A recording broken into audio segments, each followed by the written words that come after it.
മച്ചാന്മാരെ, അപ്പോൾ നമ്മുടെ RD350 assembly start ചെയ്യാൻ പോവാണ്. അപ്പോൾ അസംബ്ലി സ്റ്റാർട്ട് ചെയ്യുന്നതിന് വേണ്ടിയിട്ട് ഞാൻ വാങ്ങിയതും പിച്ചതും ഒപ്പം തന്നെ അവിടെ നിന്നൊക്കെ അറേഞ്ച് ചെയ്തതുമായ കുറെ സാധനങ്ങളുടെ ഒരു ചെറിയ ഡിസ്പ്ലേ ആണ്.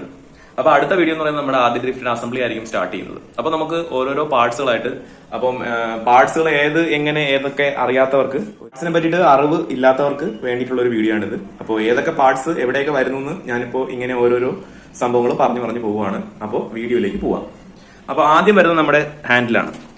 അപ്പൊ RD350ക്ക് രണ്ട് ടൈപ്പ് ഹാൻഡിൽ വരുന്നുണ്ട്, HT മോഡലും LT മോഡലും. പക്ഷെ ഇതിൽ തമ്മിൽ എന്തെങ്കിലും ഡിഫറൻസ് ഉണ്ടോ എന്ന് ആധികാരികമായി എനിക്ക് പറയാൻ അറിയില്ല. എല്ലാവരും പറയുന്നു, അതുകൊണ്ട് ഞാനും പറയുന്നു. പക്ഷെ ചിലർ പറയുന്നുണ്ട് HTയും LTയും ഹാൻഡിലിന്റെ ഷേപ്പ് ഒക്കെ സെയിം ആണ്, വലിയ വ്യത്യാസമൊന്നും ഇല്ലാന്ന്. പക്ഷേ ചിലർ പറയുന്നുണ്ട് HTയുടെ ഹാൻഡിലിന് ഈ ഭാഗത്ത് കർവേച്ചർ കുറച്ചും കൂടി കൂടുതലാണ്. ഓക്കെ, അപ്പോൾ ഇതാണ് നമ്മുടെ RD350യുടെ ഹാൻഡിൽ. ഇതിന്റെ റേറ്റ് 850 900. അപ്പൊ റേറ്റ്സ് ഞാൻ പറയുന്നുണ്ട്, പക്ഷേ ഇതിന്റെ ഒരു പ്ലസ് ഓർ മൈനസ് 100 റുപ്പീസ് നിങ്ങൾ വെച്ചോളണം. കാരണം എക്സാക്ട് റേറ്റ് എനിക്ക് ഓർമ്മയില്ല. ഇതെല്ലാം വാങ്ങി വെച്ചിട്ട് ഒരു 2 കൊല്ലത്തോളമായി. അപ്പൊ അതുകൊണ്ട് അത് നിങ്ങൾ ശ്രദ്ധിച്ചോളണം. ഇനി അടുത്ത കുഞ്ഞു പാർട്സുകളിലേക്ക് പോവാം. നമ്മുടെ സ്വിംഗിങ് ആം ഉണ്ടല്ലോ, സ്വിംഗിങ് ആം, ആ സ്വിംഗിങ് ആമിന്റെ ഔട്ടറിൽ വരുന്ന സ്പേസറുകളാണ് 2 എണ്ണം. സംഭവം ഇതെന്ന് പറയുന്നത് ഷീറ്റ് മെറ്റലിലാണ് സാധാരണ വരുന്നത്. അത് വാങ്ങാൻ കിട്ടാത്തതുകൊണ്ട് ലെയ്ത്തിൽ ടേൺ ചെയ്യിച്ച് വാങ്ങിയതാണ് ഈ 2 സാധനം. ഓക്കെ, അത് കഴിഞ്ഞതാ ഈ 4 പീസ് കണ്ടോ, 1 2 3 4. അപ്പൊ ഈ 4 പീസ് എന്ന് പറയുന്നത് ഞാൻ നേരത്തെ പറഞ്ഞു ഹെഡ്ലൈറ്റ് സ്റ്റേയുടെ താഴെ വരുന്നത്. ഈ 2 എണ്ണം മുകളിൽ വരും, ഈ 2 എണ്ണം താഴെയും വരും. അപ്പൊ ഇതിനെ പറയുന്നത് ഹെഡ്ലൈറ്റ് സ്റ്റേ റിംഗ് എന്നാണ് പറയുന്നത്. അപ്പോൾ ഇത്രയും പീസ് ഞാൻ വാങ്ങിയത് എനിക്ക് തോന്നുന്നു എല്ലാം കൂടെ ഒരു 700 രൂപ എനിക്ക് ആയി എന്നാണ് എനിക്ക് എന്റെ ഓർമ്മ ശരിയാണെങ്കിൽ. ഓക്കെ, അപ്പൊ അടുത്ത പീസിലേക്ക് പോവാം. ഇത് നമ്മുടെ മാഗ്നറ്റിന്റെ ക്യാമാണ്. അപ്പൊ ഇത് കറുത്തതും വരുന്നുണ്ട്, ഇതുപോലെ നമ്മൾ സിങ്ക് കോട്ട് ചെയ്തത് സാധനം വരുന്നുണ്ട്. ഓക്കെ, രണ്ടും സെയിം തന്നെയാണ്, വലിയ വ്യത്യാസമൊന്നുമില്ല. ഇതിന്റെ ക്യാം എവിടെയാണെന്ന് നമ്മൾ കണ്ടുപിടിച്ചാൽ മാത്രമേ. ഞാൻ ഇവിടെ ഒരു ചെറിയ ഡോട്ട് കൊടുത്തിരിക്കുന്നുണ്ടോ, ഇത് ഈ ക്യാമിന്റെ ഏറ്റവും ഹൈ പ്രൊഫൈൽ ആയിട്ടുള്ള സ്ഥലമാണ്, അതായത് ഏറ്റവും ഹൈറ്റ് കൂടിയ സ്ഥലമാണ് ഞാൻ ഈ ഡോട്ട് കൊടുത്തിരിക്കുന്നുണ്ട്. ഇവിടെയും കൊടുത്തിട്ടുണ്ട് കേട്ടോ. ഓക്കെ, അത് കഴിഞ്ഞ് ഈ ഒരു സാധനം എന്ന് പറയുന്നത് റബ്ബർ പാർട്സിലാണ്. അത് റബ്ബർ പാർട്സ് എന്ന് ഞാൻ പിന്നീട് പറയാം. ഓക്കെ, അടുത്ത ഈ 2 നട്ടുകൾ വരുന്നത് ഫ്രണ്ട് ടീ സ്റ്റം ഉണ്ടല്ലോ, ടീ സ്റ്റം, അതിന്റെ താഴെ, അതായത് നമ്മുടെ ഫ്രണ്ട് നമ്പർ പ്ലേറ്റിന്റെ ഇടതും വലതും വശത്ത് 2 വലിയ ബോൾട്ടുകൾ വരില്ലേ, അത് 2 എണ്ണമാണ്. ഇത് രണ്ടും 19ന്റെ സൈസാണ്. ഓക്കെ, അത് കഴിഞ്ഞ് ഇതെന്ന് പറയുന്നത് നമ്മുടെ സ്വിംഗിങ് ആമിന്റെ ബുഷുകൾ, 2 മെറ്റൽ ബുഷ്, 2 ഫൈബറിന്റെ ബുഷ്. അപ്പോൾ ഇതാണ് സ്വിംഗിങ് ആമിൽ പിടിപ്പിക്കുന്നത്. ഓക്കെ, അടുത്ത കഴിഞ്ഞ് ഇത് നമ്മുടെ ക്യാമിന്റെ സെന്റർ ബോൾട്ടാണ് കേട്ടോ, ഈ ഒരു പീസ്. ഓക്കെ, അപ്പൊ പ്രൈസുകൾ പറയാൻ മറന്നുപോയി. ഇതിന്റെ പ്രൈസ് എനിക്ക് വന്നത് 550 രൂപ എങ്ങാണ്ടാണ്. പിന്നെ ഈ ബോൾട്ടിന് അവര് 100 രൂപ മേടിച്ചു. പിന്നെ ഈ ക്യാമിന് 450 രൂപയാണെന്ന് തോന്നുന്നു, എനിക്ക് ഓർമ്മയില്ല, അപ്രോക്സ് പറയുകയാണ്. നിങ്ങൾക്ക് 1000 രൂപയൊന്നും ആരും കൊടുത്തുള്ളത് കേട്ടോ, അതുകൊണ്ടാണ് അപ്രോക്സ് റേറ്റ് പറഞ്ഞു പോകുന്നത്. അടുത്തത് സ്വിച്ച് അസംബിൾ. അപ്പൊ ഞാൻ മിക്കവാറും ഇതില് CDI സെറ്റപ്പ് ആയിരിക്കും വണ്ടിയിൽ ചെയ്യാൻ ഉദ്ദേശിക്കുന്നത്. അപ്പൊ അതുകൊണ്ട് തന്നെ RX 135ന്റെ 2000-ന് ശേഷമുള്ള മോഡലിൽ വരുന്ന അതാണ്ട് ഈ ഡിപ്പർ വരുന്ന സ്വിച്ചാണ് ഞാൻ എടുത്തിരിക്കുന്നത്. ഇത് സ്വിച്ചിന്റെ മേക്കാണ്, ഇതിന്റെ വില 500 രൂപ. ഓക്കെ, അടുത്തത് ഇതാണ് നമ്മുടെ ഇഗ്നീഷ്യൻ കീ, RDക്ക് വരുന്ന ഇഗ്നീഷ്യൻ കീ. അപ്പോൾ ഇതിൽ മൊത്തം 3 പൊസിഷൻസ് ഉണ്ട് കേട്ടോ. ഓക്കെ, 3 പൊസിഷൻസ് ഉണ്ട്. 0 1 എന്ന് എഴുതിയിട്ടുണ്ട്. ഇതിപ്പോ ഒരു കൈ കൊണ്ട് വർക്ക് ചെയ്യാൻ ചെറിയ ബുദ്ധിമുട്ടാക്കണ്ടോ. ഇതിൽ കണ്ടോ 0 1 ഇങ്ങനെ എഴുതിയിട്ടുണ്ട്. ഇതിൽ ഒരു 2 എന്ന് പറയുന്ന പൊസിഷൻ ഉണ്ട്. ഇതിപ്പോ 1 ആയി. അത് കഴിഞ്ഞ് നമ്മൾ ഒന്നുകൂടെ തിരിക്കുക, രണ്ടാമത്തെ പൊസിഷൻ വരും കേട്ടോ. 3 പൊസിഷൻ ഉണ്ട്, 0 1 2. അപ്പൊ 0 1 2 ഈ വയറിംഗിൽ ഏതൊക്കെയാണെന്നാണ് ഞാൻ ജസ്റ്റ് പറഞ്ഞു പോവാണ് കേട്ടോ. അപ്പോ 0 എന്ന് പറയുന്ന പൊസിഷനിൽ ഇത് 2 എണ്ണം വർക്കിംഗ് ആയിരിക്കും, അതായത് ബ്ലൂവും ബ്ലാക്കും ആണ് 0. അതായത് നമ്മൾ CDIന് ബോഡി എർത്ത് കൊടുക്കുന്ന സമയത്ത് CDI എന്ന് വരുന്നൊരു എർത്ത് വയർ ഉണ്ട്, അറിയാലോ. ആ എർത്ത് വയർ നമ്മൾ ഇതിലാണ് കൊടുക്കാറ്. CDIന് എക്സ്റ്റൻഷൻ കൊടുത്ത് ഇവിടെ തന്നെ എത്തിക്കണം, എന്നിട്ട് ഇത് ബോഡിയിലേക്ക് പോകും. അപ്പോൾ അതാണ് 0 എന്ന് പറയുന്ന പൊസിഷൻ. അതായത് 0-ൽ നമ്മൾ ഇട്ട് കഴിഞ്ഞാൽ ഇത് രണ്ടും പരസ്പരം കണക്ട് ആവും ബോഡി എർത്തായിട്ട്. ഓക്കെ, ഇനി അത് കഴിഞ്ഞിട്ട് 1 എന്ന് പറയുന്ന പൊസിഷൻ വരുന്നത് പ്ലെയിൻ റെഡും ഒപ്പം തന്നെ ഈ ഒരു ഗ്രേ. ഇതാണ് 1 എന്ന് പറയുന്ന പൊസിഷൻ. അതായത് വണ്ടിക്ക് ആവശ്യമായ ബാറ്ററി കറണ്ട് വരുന്ന സാധനം. അതായത് ബാറ്ററി കറണ്ട് ഈ റെഡിലേക്ക് വരും, റെഡിൽ നിന്ന് ഇറങ്ങി ഈ ഗ്രേയിലേക്ക് പോകും, ഗ്രേയിൽ നിന്ന് എഞ്ചിന്റെ 2 പോയിന്റ്സിലേക്കും പോകും. ഓക്കെ, അപ്പൊ അതാണ് 2 എന്ന് പറയുന്ന പൊസിഷനിൽ വരുന്നത്. 1 എന്ന് പറയുന്ന പൊസിഷൻ വരുന്നത്. ഇനി 2 എന്ന് പറയുന്ന പൊസിഷൻ. 2 എന്ന് പറയുന്ന പൊസിഷനിലും ഇതിന്നും കറണ്ട് വരുന്നുണ്ട്, ഈ റെഡിൽ നിന്ന് കറണ്ട് വരുന്നുണ്ട്, ഒപ്പം തന്നെ ഇവിടെ ഒരു റെഡും ബ്ലാക്കും വയറുണ്ട്, ഇതിലേക്കും കറണ്ട് പോകും. ഓക്കെ, അപ്പോ ഈ 2 വയറിലേക്കും കറണ്ട് പോകും, ഒപ്പം തന്നെ ഇതിലേക്കും കറണ്ട് വരും. അതായത് 2 എന്ന് പറയുന്ന പൊസിഷൻ ഇട്ട് കഴിഞ്ഞാൽ മൊത്തം 3 വയറിലേക്ക് കറണ്ട് വരും. അതായത് 1 ബാറ്ററിയിൽ നിന്ന് വരുന്നത്, 2 എണ്ണം ഇറങ്ങി പോകുന്നത്. ഈ 2 എണ്ണം ഇറങ്ങി പോകുന്ന ഒരെണ്ണം അറിയാലോ, നമ്മുടെ പോയിന്റിലേക്ക് പോകുന്നത്. രണ്ടാമത് നമ്മുടെ വണ്ടിയുടെ ഇലൂമിനേഷൻ, അതായത് ഹെഡ്ലൈറ്റ്, ഇൻഡിക്കേറ്റേഴ്സ്, അങ്ങനെയുള്ള ബാക്കി സംഭവങ്ങളെല്ലാം കൂടെ കൂട്ടിയിട്ടാണ് ഈ ഒരു പോയിന്റ് എന്ന് പറയുന്നത്. ഓക്കെ, നമ്മളിനി വേറെ 2 വയറുകൾ വിട്ടുപോയി. അതാണ് ഇത് 2 ഈ വൈറ്റും ഈ ഒരു ഒരു ബ്രൗൺ കളറും.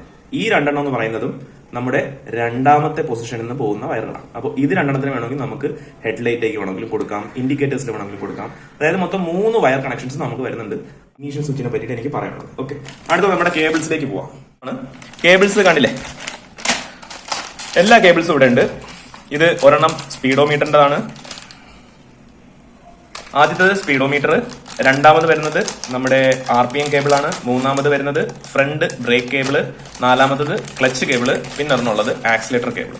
അങ്ങനെ എല്ലാ കേബിളുകളും ഇവിടെ നിരത്തി വെച്ചിട്ടുണ്ട്. എല്ലാം ഫ്രഷ് ആണ്, വാങ്ങിയ പുതിയ പീസ്.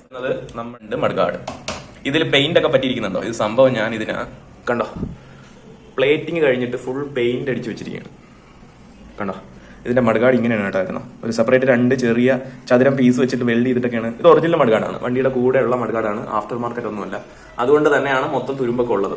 ഇതിനെ ഫുള്ള് ഞാൻ കട്ട് ചെയ്തിട്ട് ഇത് കാണിച്ചു തരാം നിങ്ങൾക്ക്. ഇവിടെ കാണുന്നുണ്ടോ ഒരു ചതുരം പീസ്? ഇതിവിടെ കണ്ടോ, ഇത്രയും പീസ് കട്ട് ചെയ്തിട്ട് ഞാൻ വെൽഡ് ചെയ്യാൻ കൊടുത്തിട്ട് പ്ലേറ്റ് ചെയ്യിച്ചതാണ്. ചെറിയൊരു പോരായ്മ പറ്റി. എന്താണെന്ന് പറഞ്ഞാൽ ഇവിടെ ഇത്രയും ഒരു മാർക്കിംഗ് കാണുന്നുണ്ടോ? ഈ മാർക്കിംഗ് ഇല്ലാതെ വേണമെങ്കിൽ നമുക്ക് പ്ലേറ്റ് ചെയ്യാം. അതെങ്ങനെയാണെന്ന് പറഞ്ഞാൽ നമ്മൾ ബ്രേസിംഗ് ചെയ്യുന്ന സ്ഥലത്ത് കൊണ്ടുപോയി ഇതിനെ ബ്രേസ് ചെയ്യണം. ബ്രേസ് ചെയ്തിട്ട് വീണ്ടും ബഫ് ചെയ്ത് ക്രോം കോട്ട് ചെയ്ത് കഴിഞ്ഞാൽ കുറച്ചുകൂടെ പെർഫെക്ഷൻ കിട്ടുന്നുണ്ട്. ഇവിടെയും ഒരു സംഭവമുണ്ട്, ഇതുപോലെ ഒരു പാച്ച് വർക്ക്. ഓക്കെ, നമുക്ക് കാര്യമില്ല ബ്രോ, നമുക്ക് നമ്മുടെ വണ്ടി നല്ല പെർഫെക്റ്റ് ആയിട്ട് റൺ ചെയ്യുന്നാൽ മതിയല്ലോ. അല്ലാതെ ഞാൻ അങ്ങനെ കോസ്മെറ്റിക്കലി ഭയങ്കര ഇമ്പോർട്ടൻസ് കൊടുക്കുന്ന ഒരാളല്ല. പക്ഷെ ഇത് തുരുമ്പ് പിടിക്കരുത് എന്നുള്ളത് കൊണ്ട് മാത്രമാണ് ഇതിന്റെ അക സൈഡിൽ ഞാൻ പെയിന്റ് കൊടുത്തിട്ട്. ഇത് റിയർ ഫെൻഡർ ആണ്. അപ്പോ പുറകത്തെ മഡ്ഗാർഡ്. ഓക്കെ, അതിൽ ഞാൻ ഒരു ഓയിൽ പ്രൈമറിന്റെ ഒരു കോട്ടും കൊടുത്തു, പിന്നെ ഒരു സിൽവറിന്റെ ഒരു കോട്ടും കൊടുത്തിട്ടുണ്ട്. കണ്ടോ, നല്ല പീസാണ്, ഒറിജിനൽ പീസാണ് കേട്ടോ. അപ്പൊ ഈ ഒരു പീസ് ഇത് കാണുന്നില്ലേ, ഇതും ദാണ്ടെ ഇപ്പുറത്തെ ഇതും കണ്ടില്ലേ, ഈ 2 ഹോളുകളും ഒറിജിനൽ RD350 മാത്രമേ വരത്തുള്ളൂ. നമ്മൾ RD 175ന്റെയോ ഡീലക്സിന്റെയോ ഒക്കെ മഡ്ഗാർഡ് യൂസ് ചെയ്യുന്നവരുണ്ട്. അതിലൊന്നും ഈ 2 പീസുകൾ കാണത്തില്ല. അപ്പൊ ഈ 2 പീസുകൾ ഉണ്ടെങ്കിൽ മാത്രമേ നമ്മുടെ RDയുടെ വൈബ്രേഷൻ കുറഞ്ഞു നിൽക്കൂ. RDക്ക് ആർക്കും അറിഞ്ഞുകൂടാത്ത, വളരെ ഇമ്പോർട്ടന്റ് ആയിട്ട് ആരും ശ്രദ്ധിക്കാതെ, അറിഞ്ഞുകൂടാത്തല്ല എല്ലാവർക്കും അറിയാവുന്നത് തന്നെയാണ്, പക്ഷെ ആരും ശ്രദ്ധിക്കാതെ പോയൊരു കേസുണ്ട്. എന്താണെന്ന് പറഞ്ഞാല് നമ്മുടെ RD350യുടെ പിറകത്തെ മഡ്ഗാർഡില്ലേ, ഇത് ചേസിലേക്ക് ഫിറ്റ് ചെയ്യുന്നത് മൊത്തം 4 റബ്ബർ മൗണ്ടിങ് വെച്ചിട്ടാണ്. ഒന്ന് ഇവിടെ, ഒന്ന് അപ്പുറത്ത്, അതുപോലെ ആ ഫ്രണ്ടിൽ കാണിച്ച 2 ഹോൾ. ഈ 4 റബ്ബർ മൗണ്ടിങ്സിൽ വെച്ചിട്ടാണ് നമ്മുടെ മഡ്ഗാർഡ് ചേസിൽ പിടിപ്പിക്കുന്നത്. അപ്പൊ തന്നെ വൈബ്രേഷൻ പകുതി കുറഞ്ഞു. ഓക്കെ, അപ്പൊ ഈ റബ്ബറിന്റെ ഫിറ്റിംഗ്സ് ഭയങ്കര ഇമ്പോർട്ടന്റ് ആണ്. അതുകൊണ്ട് തന്നെ ഞാൻ ഫുൾ റബ്ബർ കിറ്റ് വേറെ മേടിച്ചിട്ടുമുണ്ട്. ഓക്കെ, അപ്പൊ അടുത്ത വരുന്നത് എന്ന് പറയുന്നത് നമ്മുടെ ചെയിൻ കവറാണ് കേട്ടോ. ചെയിൻ പ്ലേറ്റ് ചെയ്യിച്ചിട്ടില്ല ഞാൻ. ഇത് പഴയ പീസിനെ തന്നെ ജസ്റ്റ് ഒന്ന് ക്ലീൻ ചെയ്തിട്ട് കണ്ടില്ലേ, ജസ്റ്റ് നമ്മുടെ അലുമിനിയത്തിന്റെ പെയിന്റ് ചെയ്തു. തുരുമ്പ് എടുക്കണ്ടല്ലോ. ഓക്കെ, അതാണ് സംഭവം. ഇത് നമ്മുടെ സ്റ്റേ ആണ്. ഇതിന്റെ പിറകത്തെ റിയർ സ്വിംഗ് ആമിന്റെ സ്റ്റേ ആണ് കേട്ടോ. അതിന്റെയും ഇവിടെയും ഞാൻ പെയിന്റ് ചെയ്തിട്ടുണ്ട്. അപ്പൊ എനിക്ക് കിട്ടിയപ്പോഴത്തേക്ക് ഇത് ക്രോം ആയിരുന്നു. സാധാരണ വണ്ടിയിൽ ഇത് ബ്ലാക്ക് പെയിന്റ് ആണ് വരുന്നത്, പക്ഷെ ഞാനിതൊന്ന് ക്രോം ചെയ്യിച്ചു. ഓക്കെ, പിന്നെ ഇവിടെയും പെയിന്റും കൂടെ ചെയ്യിച്ചിട്ടുണ്ട്, കാരണം അവിടെ ചെറിയ തുരുമ്പ് വന്നായിരുന്നു. ഇതാണ് പീസ് കേട്ടോ. ഇതെന്താണെന്ന് എല്ലാവർക്കും അറിയാമായിരിക്കുമല്ലോ. അതെ, നമ്മുടെ ഇടതും വരുന്ന റൈറ്റും ലെഫ്റ്റും പാനൽസ് ഇല്ലേ, അതായത് ഓയിൽ ടാങ്കില് ഇത് ഇടതുവശത്ത് വരുന്ന പ്ലാസ്റ്റിക് പാനലിൽ വരുന്ന ആ ഒരു ഭംഗി കൂട്ടുന്ന സാധനം. ഓക്കെ, അല്ലാതെ ഇത് എയറോഡൈനാമിക് ആയിട്ടും ഒരു ഉപയോഗമൊന്നുമില്ലാത്ത സാധനമാണ്, പക്ഷെ എന്തോ വെറുതെ ഒരു ഭംഗിക്ക് വെച്ചിരിക്കുന്നു, അത്രേ ഉള്ളൂ. ഓക്കെ, അത് കഴിഞ്ഞ് ഈ സ്റ്റിക്കർ യമഹ ലൈസൻസിന്റെ സ്റ്റിക്കറാണ്. അപ്പൊ ഈ സാധനം വരുന്നത് എവിടെയാണെന്ന് ചോദിച്ചാല്, ഇത് നമ്മുടെ എവിടെയാ വരുന്നത്? ഇവിടെയാണ് വരുന്നത്. കണ്ടില്ലേ, ഈ ഒരു പീസിൽ ഇതിങ്ങനെയാണ് ഫിറ്റ് ആവുന്നത്.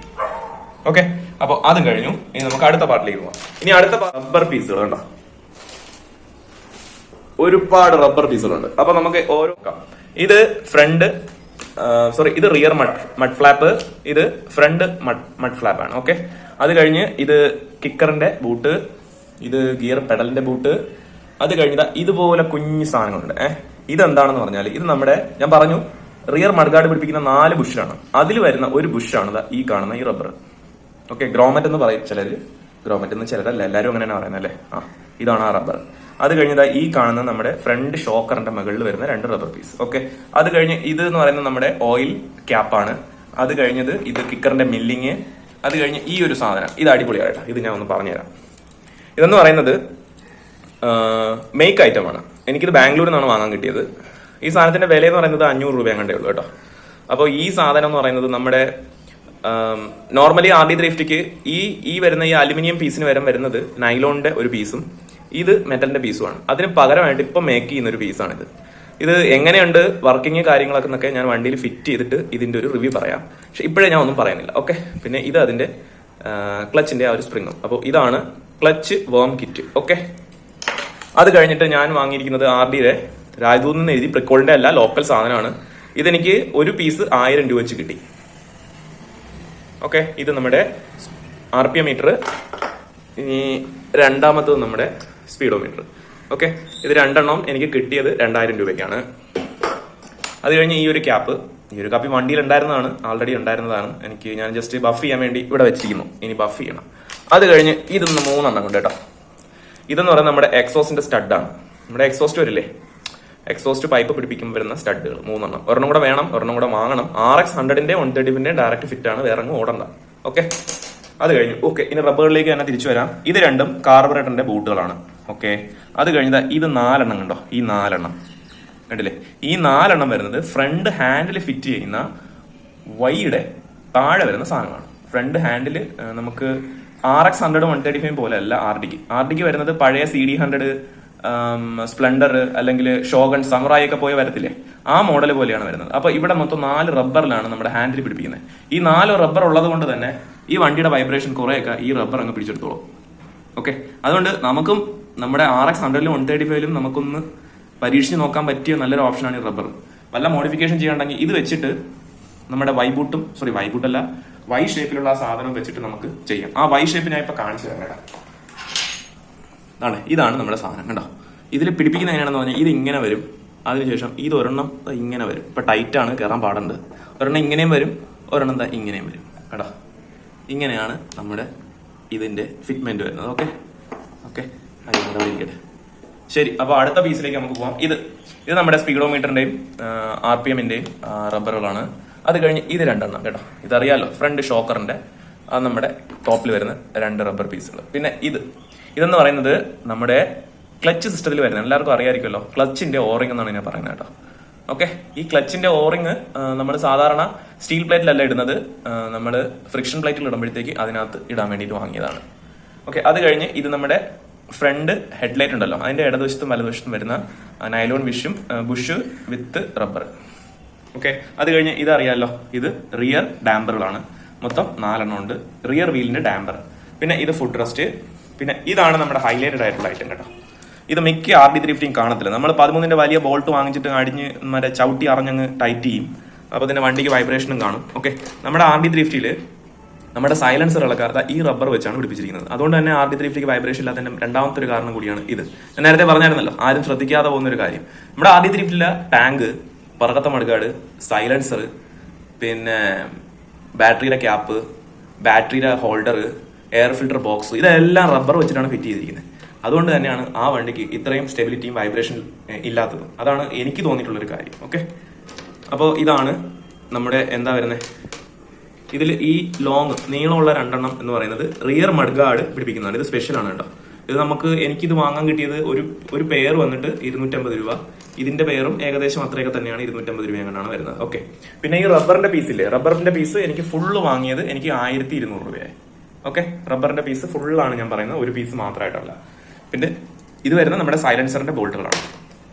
അടുത്തത് ഇനി നമുക്ക് ഈ റബ്ബറിന്റെ അടുത്ത പീസുകളിലേക്ക് പോകാം. ഇത് 2 എണ്ണം നമ്മുടെ ടാങ്കിലേക്ക് വരുന്നതാണ്. ഓക്കെ, ഇത് 2 എണ്ണം അല്ല കേട്ടോ, മൊത്തം 4 എണ്ണമാണ്.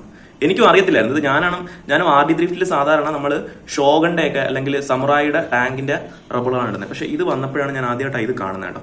ഇത് 2ഉം ടാങ്കിന്റെ ഫ്രണ്ടിൽ വരുന്ന വലിയ സീറ്റിംഗിൽ വരും. ഇത് 2ഉം ടാങ്കിന്റെ പിറകിൽ വരുന്ന ചെറിയ സീറ്റിംഗിലാണ് ഈ റബ്ബർ വരുന്നത്. ഓക്കെ, അത് കഴിഞ്ഞ് ഇത് 4 എണ്ണം. ഇത് ഞാൻ വാങ്ങിയപ്പോൾ എനിക്ക് എക്സ്ട്രാ കിട്ടിയതാണ്. ഈ 4 എണ്ണം എന്ന് പറയുന്നത് അറിയാമായിരിക്കുമല്ലോ, റിയർ മഡ്ഗാർഡിലും റിയർ അല്ല സൈലൻസറിലും വരുന്ന സംഭവം. പിന്നെ ഇത് 4 എണ്ണം. ഇത് 4 എണ്ണം എന്ന് പറയുന്നത് നമ്മുടെ റിയർ ഷോക്കറിൽ വരുന്ന ബുഷുകൾ. പിന്നെ ഈ 2 എണ്ണം. ഇത് കണ്ടപ്പോൾ എനിക്ക് കൗതുകം തോന്നി കേട്ടോ. സംഭവം ഇത് നമ്മുടെ റൈറ്റ് സൈഡിൽ വരുന്ന പാനലിൽ വരുന്ന 2 റബ്ബർ പീസുകളാണ്. ശ്രദ്ധിക്കണം, അത്രയും വൈബ്രേഷൻ കുറയ്ക്കാൻ വേണ്ടി റൈറ്റ് സൈഡിൽ ആൾറെഡി വരുന്നത് പ്ലാസ്റ്റിക്കിന്റെ പീസാണ്. അതിന്റെ വൈബ്രേഷൻ കുറയ്ക്കാൻ വേണ്ടി വീണ്ടും റബ്ബർ കൊടുത്തിരിക്കുകയാണ് യമഹക്കാർ. അതാണ് ആദ്യത്തെ എന്താ പറയുന്നത് സൂപ്പർ ബൈക്ക് എന്ന് വേണമെങ്കിൽ നമുക്ക് പറയാൻ പറ്റുന്ന ബൈക്കല്ലേ. അപ്പോൾ അത്രയും വൈബ്രേഷൻ കുറയ്ക്കാൻ വേണ്ടി അവർ ശ്രദ്ധിച്ച കാര്യങ്ങളാണ്. ഓക്കെ, ഇതൊരു ആഫ്റ്റർ മാർക്കറ്റ് സാധനമാണ്. ഇത് ഗിയർ പെഡലാണ്. ഇത് ഞാൻ ബാംഗ്ലൂരിൽ നിന്ന് വാങ്ങിയതാണ്. ഇതിന്റെ വില 600 രൂപയാണ് കേട്ടോ. പിന്നെ ഇത് റബ്ബർ ബൂട്ട്. ഇത് നമ്മുടെ ഓയിൽ ക്യാപ്പിലേക്ക് വരുന്ന ആ ഒരു റബ്ബർ ബൂട്ടാണ് കേട്ടോ, ഓയിലിന്റെ ക്യാപ്പ്. ഇനി ഇത് രണ്ടെണ്ണം ഞാൻ ഷോഗന്റെ റീഡ് വാൾവുകളാണ് വണ്ടിക്ക് യൂസ് ചെയ്യാൻ പോണത്, രണ്ടും പറഞ്ഞു. പിന്നെ ഈ സാധനം ഇത് വണ്ടിയുടെ റിയർ ഗ്രാബ് ഹാൻഡിലാണ്. ഓക്കെ, ആദ്യത്തെ റിയർ ഗ്രാബ് ഹാൻഡില്. പിന്നെ അത് കഴിഞ്ഞിട്ട് ലെഫ്റ്റ് ആൻഡ് റൈറ്റ് കവറിന്റെ ഫുള്ള് അലൻകി ബോൾട്ട് ആണ്. അലൻകി ബോൾട്ട് നല്ലതല്ല, ആരും യൂസ് ചെയ്യരുത്. ആർഡിക്ക് നോർമൽ ബോൾട്ട് കിട്ടാത്തതുകൊണ്ടാണ് ഈ സ്റ്റെയിൻലെസ് സ്റ്റീൽ ഞാൻ മേടിച്ചത്. സ്റ്റെയിൻലെസ് സ്റ്റീൽ വാങ്ങി നിങ്ങൾ ആർഡിയുടെ എഞ്ചിൻ കവറിൽ ടൈറ്റ് ചെയ്താൽ അലുമിനിയം പെട്ടെന്ന് ഡാമേജ് ആവും. അതുകൊണ്ട് ആരും ഇത് യൂസ് ചെയ്യരുത്. അത് കഴിഞ്ഞിട്ട് ഇവിടെ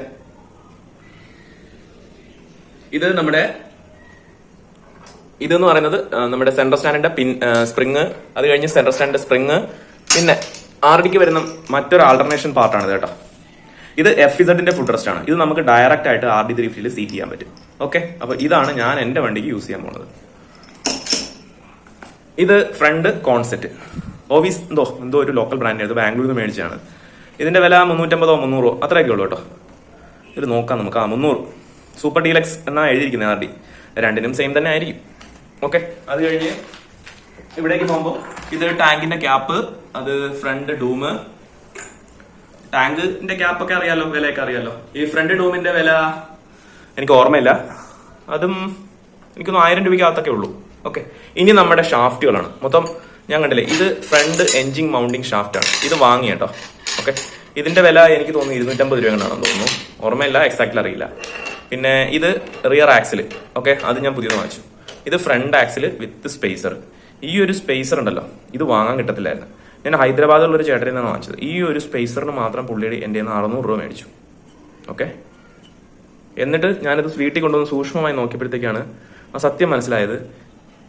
ഇതിലൊരു ക്രാക്കും ഉണ്ട്, കാണുന്നില്ലേ? കണ്ട, ഇവിടെ ഒരു ക്രാക്കും ഉണ്ട്. അത് പോട്ടെ, പറഞ്ഞിട്ട് കാര്യമില്ല. ഓക്കെ, ഇത് നമ്മുടെ സ്വിംഗ് ആക്സിൽ വിത്ത് ബുഷ്, സ്പേസർ, ഗ്രീസ് നിപ്പിള്. ഇതാണ് ഗ്രീസ് നിപ്പിള്. ഇതുവഴിയാണ് നമുക്ക് ഗ്രീസ് ഇതിനുള്ളിലേക്ക് കയറ്റാൻ പറ്റുന്നത് കേട്ടോ. അപ്പോൾ ഇതാണ് നമ്മുടെ ആക്സിൽ, ഏത് സ്വിംഗ് ആക്സിൽ. ഇത് ഫ്രണ്ട് ആക്സിലിന്റെ സ്പേസറാണ്, ഇവിടെ വരുന്ന ഒരു സ്പേസറാണ്. ഓക്കെ, അത് കഴിഞ്ഞ് ഇത് എന്ന് പറയുന്നത് ആഫ്റ്റർ മാർക്കറ്റ് സാധനമാണ്. ഇതിന്റെ വില 250 രൂപ. അറിയാറിയല്ലോ, ഫ്രണ്ട് സ്പീഡോമീറ്ററിന്റെ സ്റ്റേ ആണ്. ഈ സാധനം ഇരുമ്പല്ല കേട്ടാ. ഈ സാധനം എന്ന് പറയുന്നത് ഡൈകാസ്റ്റ് അങ്ങനെയാണ്, അലുമിനിയം കാസ്റ്റോ അല്ലെങ്കിൽ അലോയോ അങ്ങനെ എന്തോ കൊണ്ടാണ്. ഓക്കെ, അപ്പോൾ അത് കഴിഞ്ഞിട്ട് ഇത് നമ്മുടെ ഒറിജിനൽ വണ്ടിക്ക് ഇടാൻ വേണ്ടി വെച്ചിരിക്കുന്ന പിസ്റ്റൺ റിങ്സ് ആണ്. റിങ്സ് 1 mm സൈസ് ആണ് കേട്ടോ. ഇതിൽ എഴുതിയിട്ടുണ്ട് 1 mm എന്ന്. ഓക്കെ, അത് കഴിഞ്ഞിട്ട് ഇത് സീറ്റിന്റെ ക്ലാമ്പുകൾ വിത്ത് പിൻ. ഓക്കെ, ഇതിന് എനിക്ക് 500 രൂപ എങ്ങോട്ടായെന്ന് തോന്നുന്നു. എല്ലാം 500-നകത്തേ ഉള്ളൂ, എക്സാക്ട്ലി ഞാൻ ഓർക്കുന്നില്ല. പിന്നെ ഇത് 2 പോയിന്റ് സെറ്റ്, ഇത് പഴയത് തന്നെയാണ്, ഞാൻ എടുത്ത് വെച്ചിരിക്കുന്നേ ഉള്ളൂ. ഇത് എന്ന് പറയുന്നത് നമ്മുടെ ബ്രേക്ക് പെഡലിന്റെ സ്പ്രിങ്, ബ്രേക്ക് പെഡൽ സ്പ്രിങ് ആണ്. ഓക്കെ, പിന്നെ ഇത് അസംബ്ലിക്ക് വേണ്ടിയിട്ട് ഞാൻ ഒരു അനാബോണ്ടിന്റെ ത്രെഡ് ലോക്കർ, ഇത് ഗ്യാസ്കറ്റ് മേക്കർ. പിന്നെ ഇത് പിറകത്തെ ഫുൾ അസംബ്ലിയാണ് കേട്ടോ. ഇത് വണ്ടിയുടെ കൂടെ തന്നെ ഉണ്ടായിരുന്നു, വാങ്ങിയതല്ല. പിന്നെ ഒരു ഭംഗിക്ക് ഇരിക്കട്ടെ എന്ന് പറഞ്ഞ് വെച്ചതാണ്. ഓക്കെ, അത് കഴിഞ്ഞ് ഇത് ന്യൂട്രൽ പൊസിഷന്റെ ആ ഒരു പ്ലാസ്റ്റിക് പീസാണ്. ഇത് 250 രൂപ എങ്ങനെയാണെന്ന് തോന്നുന്നു. ഓക്കെ, ഇനി അത് കഴിഞ്ഞിട്ട് ഇത് നമ്മുടെ വൈബൂട്ട്. ഇത് കുറച്ച് വില കൂടുതലാണ് കേട്ടോ. ഇത് ഒരു പീസിന് തന്നെ 600 രൂപ എങ്ങനെ എൻ്റെ ഇത് മേടിച്ചു. പിന്നെ അത് കഴിഞ്ഞ് ഇത് നമ്മുടെ ഫ്രണ്ടിൽ വരുന്ന ന്യൂട്രൽ ഹൈ ബീം റിട്ടേൺ, ഇതിന്റെ പ്ലാസ്റ്റിക് പീസ്. ഓക്കെ, അത് കഴിഞ്ഞിട്ട് ഇത് RD 350 തന്നെ പെട്രോൾ ടാപ്പ്. ഒറിജിനൽ അല്ല, ചാത്തനാണ്. ഇതിന്റെ വില വന്നിട്ട് 400 രൂപ എങ്ങനെയാണെന്ന് തോന്നുന്നുണ്ട്. എങ്ങനെ വർക്ക് ചെയ്യുന്നതെന്ന് എനിക്ക് അറിയാൻ വയ്യ, കണ്ടിട്ട് കൊള്ളാന്ന് തോന്നി. ഇനി ഇതിന്റെ ഫ്യൂൽ ഫ്ലോയുടെ റേറ്റും കാര്യങ്ങളൊന്നും എനിക്ക് അറിയില്ല. എന്തായാലും ഒറിജിനൽ പോലെ വരില്ല, എങ്കിലും നമുക്ക് വെച്ച് നോക്കാം. ഓക്കെ, വണ്ടി റണ്ണായാൽ മതി, അത് തന്നെ വലിയ കാര്യമാണ് RD 350 സംബന്ധിച്ച്. ഇത് 2 ബലൂൺ ഗ്രിപ്പ്. അപ്പോൾ ഒരു വിന്റേജ് ലുക്ക് വരട്ടെ എന്ന് വിചാരിച്ചിട്ട് ഞാൻ വാങ്ങിയതാണ്. ഇത് 2 എണ്ണം 300 രൂപ കേട്ടോ. ഇത് കഴിഞ്ഞിട്ട് ഇത് നമ്മുടെ സ്വിച്ച് ഉണ്ട്. അതിനോടൊപ്പം തന്നെ ഇതിന്റെ ഫുള്ള് ബൾബ് അസംബ്ലി മൊത്തം വയറിങ് കിറ്റ് കംപ്ലീറ്റ് വരുന്ന സാധനമാണ്. ഇത് അറിയാലോ, നമ്മുടെ ന്യൂട്രലിന്റെ ഫ്രണ്ടിൽ വരുന്ന ആ ഒരു സംഭവമാണ്. ഓക്കെ, അത് കഴിഞ്ഞ് ഇത് എഞ്ചിന്റെ സ്റ്റഡ് ബോൾട്ട് കിറ്റ്. ഇതെനിക്ക് വാങ്ങാൻ കിട്ടിയത് 650 രൂപയ്ക്കാണ് കേട്ടോ. ഇത് എല്ലാ സ്റ്റഡുകളും ഉണ്ട്. സിലിണ്ടർ ഹെഡ് സ്റ്റഡ്, മാച്ച് ചെയ്യുന്ന സ്റ്റഡുകളെല്ലാം ഉണ്ട്. ഓക്കെ, അത് കഴിഞ്ഞിട്ട് ഇത് ഇരുന്നതാണ്. ഇത് കാണിക്കാൻ വെച്ചിരിക്കുന്നത് ഇതിന്റെ ഈ ബ്രേക്ക് ഷൂസും ഈ സ്പ്രിങ്ങും ഞാൻ പുതിയത് മേടിച്ചതാണ്, അത് കാണിക്കാൻ വേണ്ടിയാണ് വെച്ചിരുന്നത്. പിന്നെ വരുന്നത് ഇത് സ്പ്രോക്കറ്റ്, ഇത് ഫ്രണ്ട് സ്പ്രോക്കറ്റ് 15 ടീറ്റിന്റെയാണ്. അത് കഴിഞ്ഞിട്ട് ഇത് നമ്മുടെ ചെയിനാണ്. ഓക്കെ, പിന്നെ അത് കഴിഞ്ഞിട്ട് ഒരു കിറ്റ് ഗ്യാസ്കറ്റ്. ഓക്കെ, അപ്പോൾ ഇത്രയും സാധനങ്ങളാണ് ഞാൻ RD350ക്ക് വേണ്ടിയിട്ട് വാങ്ങി വെച്ചിരിക്കുന്നത്. അപ്പോൾ നിങ്ങൾക്ക് ഈ വീഡിയോ ഉപകാരപ്പെടും എന്ന് ഞാൻ കരുതുന്നു. അപ്പോൾ RD350 റീസ്റ്റോറേഷൻ ചെയ്യാൻ പോകുന്നവരാരെങ്കിലും ഉണ്ടെങ്കിൽ ഈ ഒരു വീഡിയോ കണ്ടിട്ട് പോയി കഴിഞ്ഞാൽ ഏകദേശമൊക്കെ എന്തെങ്കിലുമൊക്കെ മനസ്സിലാവും എന്ന് എനിക്ക് തോന്നുന്നു. അപ്പോൾ പാർട്സുകളെല്ലാം കഴിഞ്ഞു. ഇനി നമ്മൾ വണ്ടിയുടെ ചേസ്, ഒപ്പം തന്നെ പാനൽസ്, ടാങ്ക്, ഇതെല്ലാം പെയിന്റിങ് ചെയ്യുന്ന ഒരു പരിപാടിയാണ് ഇനി. അപ്പോൾ നമുക്ക് പെട്ടെന്ന് തന്നെ പോവാം. അപ്പോൾ ഇതാണ് വണ്ടിയുടെ ഫ്രെയിം. RD350യുടെ ഫ്രെയിമാണ്. ഇതിൽ HT എന്നോ LT എന്നുള്ളൊരു വ്യത്യാസമൊന്നുമില്ല, രണ്ടിൻ്റെയും ഫ്രെയിം ഒന്ന് തന്നെയാണ്. ഓക്കെ, അപ്പോൾ ഓരോരോ സാധനങ്ങളെല്ലാം ഞാൻ പറക്കി നിരത്തി വെച്ചിരിക്കുകയാണ്. അപ്പോൾ ഇതിനെല്ലാത്തിനെയും നമുക്കിപ്പോൾ സാൻഡ് ചെയ്യണം. സാൻഡ് ചെയ്തതിന് ശേഷം ഒരു കോട്ട് ഓയിൽ പ്രൈമർ അടിക്കും, അതിനുശേഷം നോർമൽ പ്രൈമർ, അതിനുശേഷം നമ്മൾ ബ്ലാക്ക് കളറാണ് ചേസിന് കൊടുക്കുന്നത്. ടാങ്കിനും സൈഡ് പാനൽസിനും സിൽവർ കളർ കൊടുക്കാൻ വേണ്ടിയിട്ടുള്ളൊരു പ്ലാനാണ്. അപ്പോൾ ചേസിൻ്റെ മൊത്തത്തിലുള്ളൊരു അവസ്ഥ എന്ന് പറയുന്നത് ഇതാണ്. കുഴപ്പമില്ല, ചേസ് ഓക്കെയാണ്. പക്ഷേ നല്ലൊരു പണി ഇതാ ഇവിടെയാണ് കിട്ടിയത്. കണ്ടോ, ഈ ഒരു പീസ് വെൽഡ് ചെയ്ത് വെച്ചിരിക്കുകയാണ്. സംഭവം വെൽഡ് ചെയ്യാൻ കൊടുത്ത കടയിലെ ചേട്ടൻ വെൽഡ് ചെയ്ത പൈപ്പിൻ്റെ കനം നോർമൽ പൈപ്പിനേക്കാളും കുറച്ചുകൂടെ കുറവായിപ്പോയി. ഡയമീറ്റർ കുറച്ച് കുറഞ്ഞു പോയി. കുഴപ്പമില്ല. പിന്നെ ഇത് നമ്മുടെ സ്വിങ്ങാമ ആൾറെഡി ഞാനൊരു കോട്ട് പ്രൈമർ അടിച്ച് വെച്ചു, തുരുമ്പെടുക്കണ്ടെന്ന് വിചാരിച്ചിട്ട്. അപ്പം നമുക്ക് സാൻഡിങ് തുടങ്ങാം. 100ൻ്റെ സൈസ് സാൻഡ് പേപ്പർ വെച്ചിട്ടാണ് നമ്മൾ സാൻഡിങ് സ്റ്റാർട്ട് ചെയ്യാൻ പോകുന്നത്. ഈ 100 സൈസ് സാൻഡ് പേപ്പർ ചേസിൻ്റെ എല്ലാ ഭാഗത്തും ഒരു വട്ടമെങ്കിലും എത്തിയിരിക്കണം. ഇതൊരു സ്ക്രാച്ച് ഉണ്ടാക്കുന്ന പരിപാടിയാണ്. അപ്പോൾ നമ്മൾ ഫസ്റ്റ് കോട്ട് നമ്മൾ ഓയിൽ പ്രൈമർ അടിക്കുന്ന സമയത്ത് ചേസിൻ്റെ എല്ലാ ഭാഗത്തും നല്ലപോലെ ഒരു ബോണ്ടിങ് കിട്ടാൻ വേണ്ടിയിട്ടാണ് ഈ ഒരു സാൻഡിങ് സത്യം പറഞ്ഞാൽ ചെയ്യുന്നത്. അതുകൊണ്ട് ചേസിൻ്റെ എല്ലാ ഭാഗത്തും ഒരു വട്ടമെങ്കിലും പേപ്പർ എത്തണം. ഓക്കെ, അപ്പോൾ സാൻഡിങ് കഴിഞ്ഞു. ഇനി അടുത്തത് ഈ ഒരു പ്ലേറ്റാണ്. ഇത് സ്പീഡോമീറ്ററും RPM മീറ്ററും വരുന്ന ആ ഒരു പ്ലേറ്റാണ്. അപ്പോൾ എൻ്റെ വണ്ടിയിൽ ഇങ്ങനെയായിരുന്നു ഇരുന്നത്. നമ്മുടെ ഇഗ്നീഷ്യൻ കീ ഇതിനകത്ത് ഇരുന്ന് സ്റ്റക്കായിപ്പോയി. അപ്പോൾ ഈ ഒരു പെർട്ടിക്കുലർ സ്ക്രൂവിനെ നമുക്ക് എങ്ങനെയെങ്കിലും ഒന്ന് ഊരിയെടുത്തിട്ട് വേണം നമ്മുടെ ബാക്കി പരിപാടി. ഓക്കെ, കുറച്ച് പണിപ്പെട്ട പണിയായിരുന്നു. ഇതിനെ ഇനി ശരിയാക്കി എടുത്തിട്ടും ഉപയോഗമുണ്ടോ എന്ന് എനിക്ക് അറിയാൻ വയ്യ. കാരണം നമ്മുടെ മീറ്റർ കൺസോൾ ലൈറ്റ്സുകൾ വരുന്ന ഏറ്റവും വലിയൊരു ചതുരത്തിൻ്റെ പീസ് ഉണ്ട് കണ്ടോ, അത് ഇതിലില്ല, ഒടിഞ്ഞുപോയി. ഇതാണ് നമ്മുടെ ഇഗ്നീഷൻ കീ കേട്ടോ. പഴയ സാധനമാണ്, ഒറിജിനൽ രാജ്ദൂതിൻ്റെ അങ്ങോട്ടൊക്കെയാണ് ഇതിൽ. പക്ഷേ ഉപയോഗമില്ല, സാധനം ചത്തു. ഇതിൽ കീ ഇല്ലായിരുന്നു, ഒന്നുമില്ലായിരുന്നു. എനിക്ക് കിട്ടിയപ്പോൾ ഇങ്ങനെയാണ് കിട്ടിയത്. ഓക്കെ, അപ്പോൾ ഇതിനെ നമുക്ക് പെയിൻറ്റ് ചെയ്യണം. അപ്പോൾ ഓരോരോ പീസുകളായിട്ട് ഞാൻ കണ്ടില്ല. ഇപ്പോൾ ഓയിൽ പ്രൈമർ അടിച്ചിട്ട് തൂക്കിയിട്ടിരിക്കുകയാണ്. അപ്പോൾ ഡീറ്റെയിൽ ആയിട്ടൊരു പെയിൻറ്റിങ് വീഡിയോ ചെയ്യണമെന്നുണ്ടായിരുന്നു, പക്ഷേ നടന്നില്ല. നല്ല മഴയുണ്ടായിരുന്നു ഇവിടെ. അതുകൊണ്ട് തന്നെ മാത്രമല്ല വീഡിയോ ഒന്നും എടുക്കാൻ പറ്റിയില്ല. പെട്ടെന്ന് തട്ടിക്കൂട്ടി ഉള്ളൊരു പരിപാടിയായിരുന്നു. ഇതാണ് ഞാൻ അടിച്ച ഓയിൽ പ്രൈമർ കേട്ടോ. ഈ സാധനം അടിപൊളിയാണ്. എപ്പോക്സി പ്രൈമറാണ് ഏറ്റവും നല്ലത്. പക്ഷേ എനിക്കൊരു ബഡ്ജറ്റ് ഫ്രണ്ട്ലി ആയിട്ടുള്ളൊരു റീസ്റ്റോറേഷൻ ആയിരുന്നതുകൊണ്ട് ഞാൻ ഓയിൽ പ്രൈമറാണ് അടിച്ചത്. പാവങ്ങൾക്കും RD350 മെയിൻറ്റെയിൻ ചെയ്യണ്ടേ. അതുകൊണ്ട് ഞാൻ ഇങ്ങനെയാണ് എൻ്റെ വണ്ടികളെല്ലാം അധികവും പണി ചെയ്യാറ്. അധികം ഫണ്ട് ഇതിനെ ഇറക്കി പണി ചെയ്യാൻ പറ്റത്തില്ല, കാരണം ഒരുപാട് വണ്ടിയുണ്ട്. അപ്പോൾ ജസ്റ്റ് എന്നാൽ അതിൻ്റെ സ്റ്റാൻഡേർഡ് കളയാത്ത രീതിയിൽ തന്നെ നമ്മൾ പെർഫെക്റ്റായിട്ട് പെയിൻറ്റിങ് ഒക്കെ ഏകദേശം ചെയ്തിട്ടുണ്ട്. ഇതിപ്പോൾ ഓയിൽ പ്രൈമർ ചേസിൽ കംപ്ലീറ്റ് അടിച്ചിരിക്കുകയാണ്. റെഡ് ഓക്സൈഡ് എന്നും ചിലർ പറയും. ഈ ഒരു സാധനം അടിച്ചു കഴിഞ്ഞാൽ തുരുമ്പ് എന്തായാലും വരത്തില്ല കേട്ടോ. ഓക്കെ, അപ്പോൾ അടുത്ത പരിപാടിയിലേക്ക് പോവാം. നമുക്ക് ഇനിയുള്ളത് നമ്മുടെ വീലിൻ്റെ ബിയറിങ്ങിൻ്റെ ഫിറ്റ്മെൻറ്റാണ്. അപ്പോൾ ഇതാണ് നമ്മുടെ റിയർ വീല്. അപ്പോൾ ഇതെല്ലാം ഞാൻ വെളിയിൽ കൊണ്ടുപോയി ബാലൻസിങ് ചെയ്തു. കെട്ടിച്ചതെല്ലാം ഞാൻ തന്നെയാണ്. അപ്പം പഴയ വീഡിയോസൊക്കെ കണ്ടാൽ അറിയാം, നമ്മൾ തന്നെയാണ് വീൽ ലേസിങ് എല്ലാം ചെയ്യുന്നത്. അപ്പോൾ ഇതിൻ്റെ ബിയറിങ് എന്ന് പറയുന്നത് ഇതാണ് കണ്ടോ. ഇത് 2 സൈഡ് മെറ്റൽ ക്യാപ്പ് വരുന്ന ഒരു ബിയറിങ്ങാണ് ഞാൻ എടുത്തത്. മെറ്റൽ ക്യാപ്പ് വരുന്നത് സാധാരണ ഉപയോഗിക്കാറില്ല. എല്ലാവരും ഓയിൽ ക്യാപ്പ് വരുന്ന ബിയറിങ്ങുകളാണ് ഉപയോഗിക്കാറ്. പക്ഷേ ഞാൻ മെറ്റൽ ക്യാപ്പ് തന്നെ എടുത്തു. നമുക്ക് നോക്കാം, ഈ മെറ്റൽ ക്യാപ്പ് പൊട്ടി ഇനി ഇതിനകത്ത് വീഴോ ഇല്ലെന്നൊക്കെ നമുക്ക് ഫ്യൂച്ചറിൽ കാണാം. ഞാൻ എന്തായാലും ഇത് തന്നെ എടുത്തു. അപ്പോൾ ഇതായിരുന്നു നമ്മുടെ ഫിറ്റ്മെൻറ്റ്. 2 സൈഡിലും 2 ബിയറിങ്ങും സെൻറ്ററിൽ സ്പേസറും. ഓക്കെ, അപ്പോൾ ഇതായിരുന്നു നമ്മുടെ റിയർ വീല്. അപ്പോൾ ഇവിടെ ഒരു പരിപാടി ഉണ്ട് കേട്ടോ. കണ്ടോ, ഞാൻ ഈ ലേസ് കെട്ടിച്ചപ്പോൾ കുഴപ്പമൊന്നുമില്ലായിരുന്നു. അതിനുശേഷം ബാലൻസ് ചെയ്ത് വരുന്നപ്പോഴത്തേക്ക് ഈ ലേസിൻ്റെ സ്പോക്സിൻ്റെ ലെങ്ത് എല്ലാം കൂടിപ്പോയി. കണ്ടോ, വെളിയിലേക്ക് എറിച്ചിരിക്കുകയാണ്. അപ്പോൾ ഈ എറിച്ചിരിക്കുന്ന പീസിനെ ഈ ഒരു ചിസൽ വെച്ചിട്ട്, ഈ ഒരു ഉളി വെച്ചിട്ട് അടിച്ച് കളയണം. അതാണ് നമ്മുടെ അടുത്ത പരിപാടി. കണ്ടോ, അപ്പോൾ അടിച്ച് കളഞ്ഞിട്ടുള്ള വീഡിയോ കാണിക്കുക. കണ്ടോ, ഇതാണ് നമ്മൾ അടിച്ച് കളഞ്ഞിട്ട് കിട്ടിയ ചൊച്ചു പീസുകൾ. ഇതെല്ലാം സ്പോക്സിൻ്റെ ഏറ്റവും മുകളിലത്തെ ആ സംഭവങ്ങളാണ്. അപ്പോൾ ഇത് കഴിഞ്ഞ ശേഷം നമ്മൾ ടയറിൽ വീണ്ടും ഓയിൽ പ്രൈമർ അടിക്കുന്നുണ്ട്. ഇത് തുരുമ്പിക്കാതിരിക്കാനാണ്. ഇത് മസ്റ്റാണ്. ആര് വണ്ടി ഇത്രയും വിൻറ്റേജ് വണ്ടികൾ ചെയ്യുന്നവരുണ്ടെങ്കിൽ നിങ്ങൾ ടയർ ലേസ് ചെയ്തതിന് ശേഷം ഇതുപോലെ പെയിൻ്റ് അടിക്കുന്നത് നല്ലതായിരിക്കും. കാരണം തുരുമ്പ് ഒരു കാരണവശാലും വരത്തില്ല. കണ്ടോ, ഇതിപ്പോൾ ഉണങ്ങിക്കഴിഞ്ഞതിന് ശേഷമാണ് നല്ല പെർഫെക്റ്റ് ആയിട്ട് ഇരിപ്പുണ്ട്. ഓക്കെ, അപ്പോൾ ഞാൻ ആ സമയത്തിന് തന്നെ ബാക്കി നമ്മുടെ പെയിൻറ്റിങ് അങ്ങ് ചെയ്തു കേട്ടോ.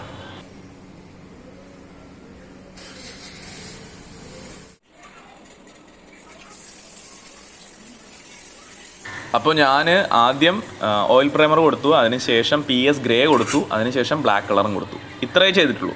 അപ്പോൾ ഇതിനെല്ലാത്തതുകൊണ്ട് എനിക്കൊരു പെയിൻറ്റിങ്ങിന് മൊത്തത്തിൽ വന്ന ചിലവ് എന്ന് പറയുന്നത് 1200 രൂപ മാത്രമാണ്. ഒരു ബഡ്ജറ്റ് ഫ്രണ്ട്ലി ആയിട്ടാണ് ഞാൻ ഈ RD350 റീസ്റ്റോർ ചെയ്യുന്നത്. അപ്പോൾ അടുത്ത വീഡിയോയിൽ നമുക്ക് ഇതിൻ്റെ അസംബ്ലി തുടങ്ങാം. നന്ദി, നമസ്കാരം.